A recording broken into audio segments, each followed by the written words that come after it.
deliver me from all evil. Our Lady of Peña Francia, El Divino Rostro, Naciones. Baka nandun sila ni Viva la Virgen! Viva el Divino Rostro! Viva la Virgen! Viva la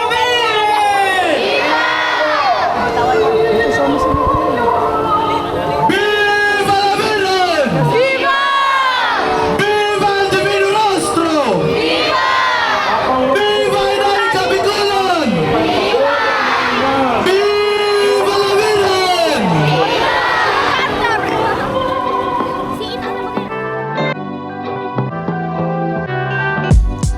Bicol Gaming tayo mga pre. Pupuntahan natin ang Peña Francia Festival ng Naga City. Pero since nandito na tayo, sinaglit na rin natin ang Albay para makita ang Mayon Volcano at iba pang magagandang lugar dito. Pero bago yon, kain muna tayo ng kinalas. So pare, pag nandito ka sa Naga City, meron ditong noodle dish. Alam niyo naman, common noodle. Alam niyo mahilig ako doon. So, dito sa Naga, madaming kinalas na tinatawag. So yung kinalas is pretty much, it's a noodle dish na dito sa Naga dominantly makikita. Gawa siya sa parang part ng muka ng baboy. So yung soup base niya, yung laman niya is nandun. Tikman natin pare. Yung pinuntahan namin ngayon, ang name nito is Mac Kinalas. Actually, hindi naman to yung parang isa sa well-known daw. Pero isa to sa masarap daw. Recommended na nakatira syempre dito sa Naga City. Breakfast ba talaga to? Pan-breakfast or all-day food to, kuya ba? Kung anong gusto ng tao. Kung anong gusto.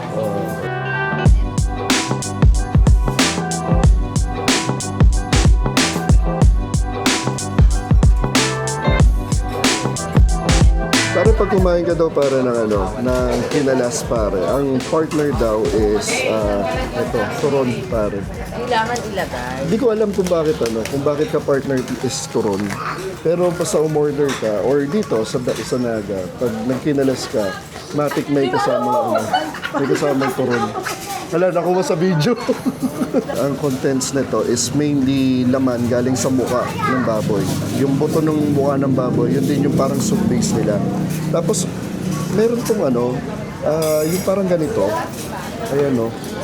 Yung parang sticky na sauce na na pinapaano talaga. Ito yung pinaka-foundation ng lasa niya. Tapos, ang gagawin daw is kailangan mong durugin muna yung chicharon and then ibubudbud mo sa ibabaw pare.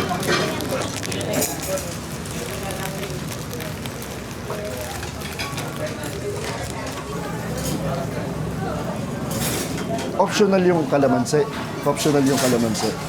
Parang mas masarap. Ihalo mo, kalamansi. Suka. Parang sausawan. Okay. Oo. So yun daw. So kung kakain kayo ng kinalas, ang ideal na niya, parang sauce niya. I mean, sausawan. Parang gagawa ka ng mixture ng kalamansi, sili, and suka pare. Parang to kuya boy? Para sa lasing. Pang-hangover na Tingnan muna natin with broth lang muna. Lalagyan ba itong patis? Hindi naman. Depende. Or matapang. Pero okay na, suka lang lahat. So yung broth niya pare, light. Tapos kung ano man tong sauce na to, hindi natin kasi matanong kung saan gawa tong sauce na to. Lahat ng flavor is most probably galing dito.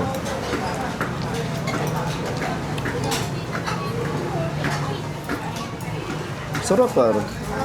Ngayon, yung citrus with chili would accentuate the taste pare. Pare, feeling ko ito yung best hangover na meal pare. So, pag minix mo na siya, syempre kakalat na nga yung parang paste-like sauce na yun. So, natin. Mas naging intense, mas naging maprotina yung lasa niya pare. Parang comfort food, pagkaka-break mo lang, pag nabasted ka. Actually malasa siya kasi como yung sabaw niya is galing nga sa ulo ng baboy. Kaya meron siyang strong na lasa. So pag nilagyan mo ng suka, Hindi, ito na. Hati kayo ni Malu. Nakikihati lang din ako. parang nagiging diverse para yung lasa niya. Gusto mo ba? Hindi ko maipaliwanag eh. Pero masarap siya in a sense ng laman. Pero dahil nga meron chicharon, so may saltiness from the chicharon, yung suka, kalamansi, and chili, which added another complex taste to the dish na overall parang ang sarap ng ano niya. It's different than mami pare. Tapos, como overpowering nga yung lasa ng meat, dun papasok yung turon pare, para sa pampamellow down or pambalance ng lasa. So, syempre medyo matamis yung turon, di ba? Stick to pare. Only in Naga City pare. Pag-intay ko pa ba? Hindi. Hindi.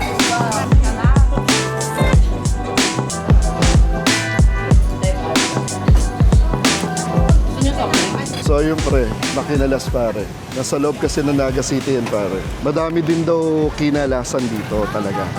Madami daw kinalas dito. Pero isa daw to si Makinalas. Maliit lang pare, pero isa sa talagang pinupuntahan, kinakainan. Kasi hindi daw lahat ng kinalas dito, alam mo yun, masarap. Tawid muna tayo. So if you're in Naga City pare, ikutan nyo. Nakikita naman siya sa Waze. They have their Facebook page. Check nyo pare. Pagkatapos ng masarap na kinalas ay dumiretso na kami papuntang Albay para makita ang Mayon Volcano. Quick trip lang naman itong papuntang Albay para ma-enjoy ang sights. Kumain lang din kami sa First Colonial Grill para matikman ulit ang sili ice cream. At bumalik kami ng Naga para makapunta sa Metropolitan Cathedral.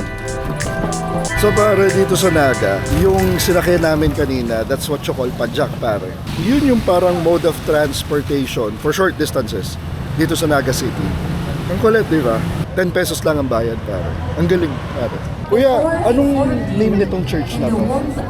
Ito yung Metropolitan Cathedral ng Naga City. Okay. Ito yung pinaka-primerang simbahan. Oh. So yung mangyayari the coming days, yung kay Peña Francia na dito ba magmumula si Mama Mary or Actually, nung last week, Friday, galing siya sa simbahan ng Basilica. Yun talaga pinaka-hometown niya. okay. Ngayon, nung Friday, ang tawag din is traslasyon. Okay. So, lilipat siya ng umaga, may isa pa kami simbahan, ang tinawag din is Peña Francia Church. Mga 5 o'clock ng umaga hanggang 6, lilipat muna siya doon. Okay. And then, mga bandang mga 3 o'clock ng hapon, pinirosisyon na naman siya, ang tawag doon, traslasyon, papunta dito sa simbahan. So currently nandito po si Mama Mary. Nandito ngayon si Mama Mary. Ngayon, isang linggo siya dito. Opo. And then, sa Saturday, ililipat naman siya, ibabalik siya doon sa tahanan niya, yun tinatawag na Basilica. Oo. Papunta ng Basilica, pero dadaan siya na ng ilog. Yun yung Ang pinaghahandaan sa tawag doon river. ay fluvial procession. Okay. So lalabas naman siya dito ng mga 3 or 4 o'clock ng hapon. Pero kuya, may tatanong ako. Ikaw since na talagang native dito sa Naga City, bakit talaga sineselebrate ang Peña Francia? Yes. Ever since nung pinanganak ako, ito na yun, Peña Francia na talaga siya. Marami ng himalaan nangyari kay Peña Francia. Naalala ko nung bata pa ako, nanonood ako nung sa may market kasi nandun yung sa ilog. Nahulog siya doon. 2 oras, walang nakakakuha sa kanya na dapat nandun lang siya. Mababaw lang, siguro mga 7 feet or 8 feet yung lalim ng ilog. Alam mo, nakakuha lang sa kanya, pare. Yung pare nakakuha sa kanya. Kaya lang, simula na mangyari yun, dumating yung dilubyo sa amin. Ang daming sako ng dumating sa amin. Bagyo, ay lahat ng bagyo yung dumating sa amin. Naghihimala talaga siya. Dun sa, so nasabi niyo naghihimala siya. So talagang madami ng Madami, isang buwan, at dami pumupunta rito mga deboto ni Ina. Iba-ibang lugar, ang haba niyan. Makikita mo yan, mararamdaman mo yan. Doon sa Basilica, sobrang dami ng tao, hindi na puputol.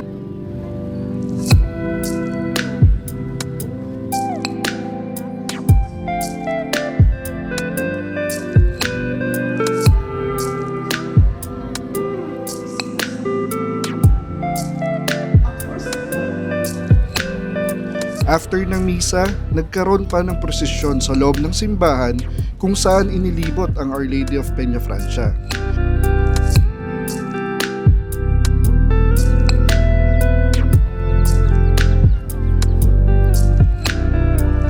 Nagkaroon din ng pagkakataon para sumukob sa ilalim ng manto na pinaniniwalaang nakakatulong sa mga dasal at kahilingan.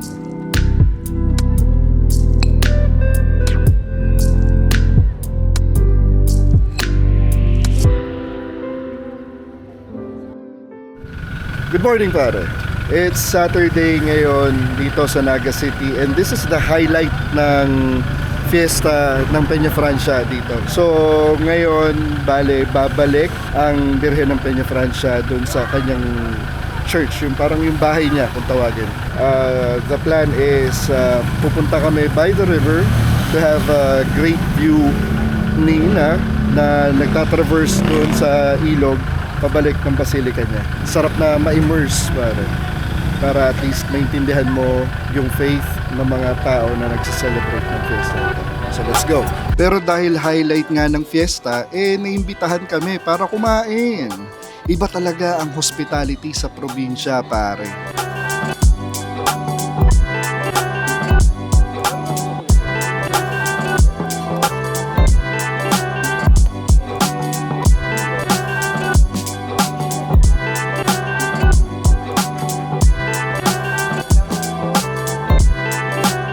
Pagkatapos makifiesta ay naglakad na kami papuntang Naga Metropolitan Cathedral para manood ng traslasyon.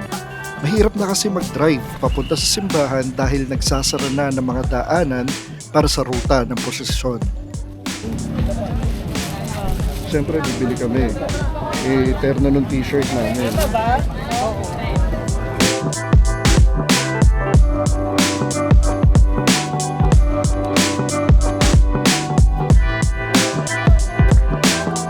Makikita nyo na dito ang mga nakaabang na deboto. Nandyan din ang mga pulis at militar para umalalay sa safety ng mga tao. So pare, kung familiar kayo sa Quiapo, sa traslasyon ng Nazareno, pretty much same lang din dito. Yung preparation, yung security na ginagawa, everything pare, same lang. So Ate Pen, ang goal natin lang, isantay lang natin dumaan sa Ina, diba? Tapos, pupunta na tayo dun sa Fluvial. sa Fluvial. Sa Ilog. Oo. Malapit na lang dito yun eh. No? Malapit na. Uunahan naman natin sina ulit doon para makita doon- natin. Para doon naman tayo mag-abang. Yes. So yun ang plano namin.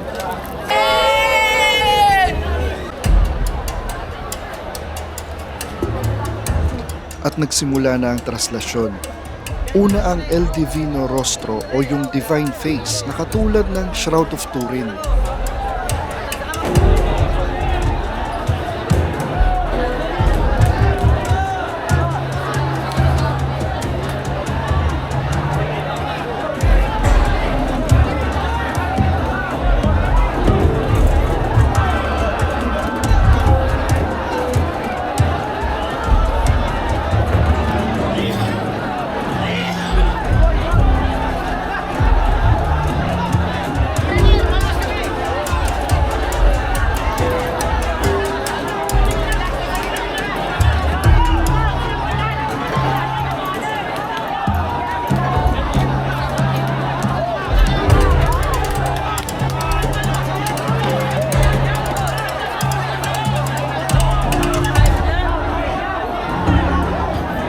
Gagi pare. Takot.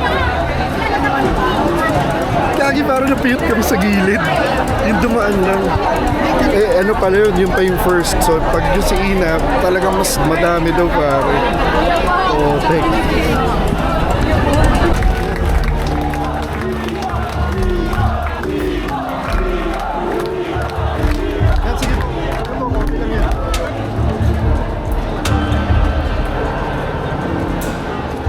At ito na ang Birhen ng Peña Francia.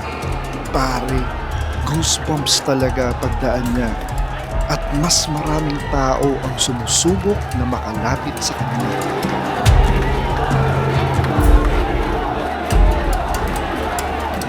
Binalaglag na Pearl.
Masaya kuya po. So pupunta naman kami ngayon dun sa tabi ng ilog para naman sa fluvial. Sasalubungin ulit namin si Ina doon. Most definitely, may mga hindi naniniwala or find this kinds of festivals absurd or parang ang weird. Pero pre, pag nandito ka pre, mararamdaman mo yung energy. Nandiyan ko yun. Mararamdaman mo yung energy.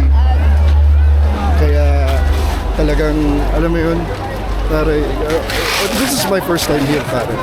I now understand kung bakit ganun yung faith ng mga tao, ng mga Bicolanos dito sa Peña Francia. Napaka-astig, pare. Ang astig. Para meron kami nakitaan dito na pwedeng tignan. May nag-accommodate sa amin, pare.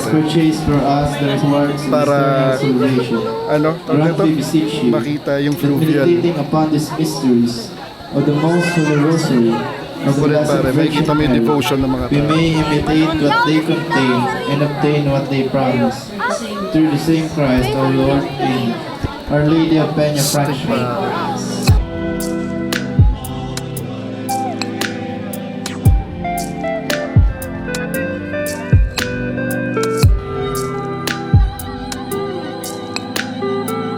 Ito ang fluvial procession, ang highlight ng kapistahan ng Peña Francia. Nakasakay ang El Divino Rostro at ang imahe ng Birhen ng Peña Francia sa isang pagoda na hinihila ng mga bangka ng mga voyadores.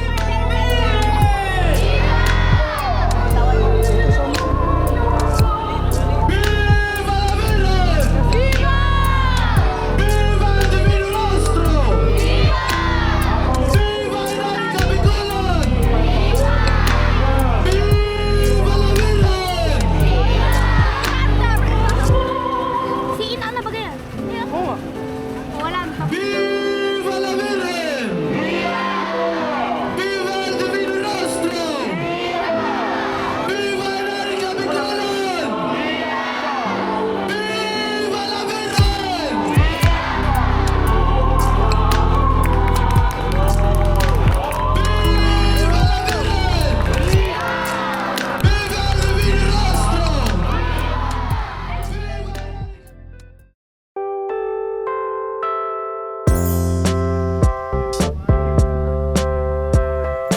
Bago kami umuwi ng Manila, dumaan kami ng minor basilica ng Peña Francia para magpasalamat. Dahil ito nga ang tahanan ni Ina, pwede mo siyang makita dito anytime.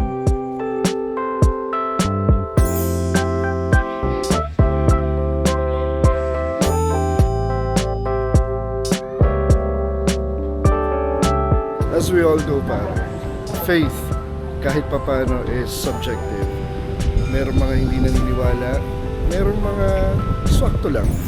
Pero kahit nasaan ka man doon, pare, we should treat each other with respect, pare, with love. Hindi man align sa paniniwala mo, pero kung yun naman paniniwala niya is making them a better person, then by all means, di ba, pare? Pero ito experience namin dito sa Bicol is definitely one for the books. Not just dahil sa tradition and sa faith, but most especially sa mga people na nakasama namin dito. As usual, stay safe guys.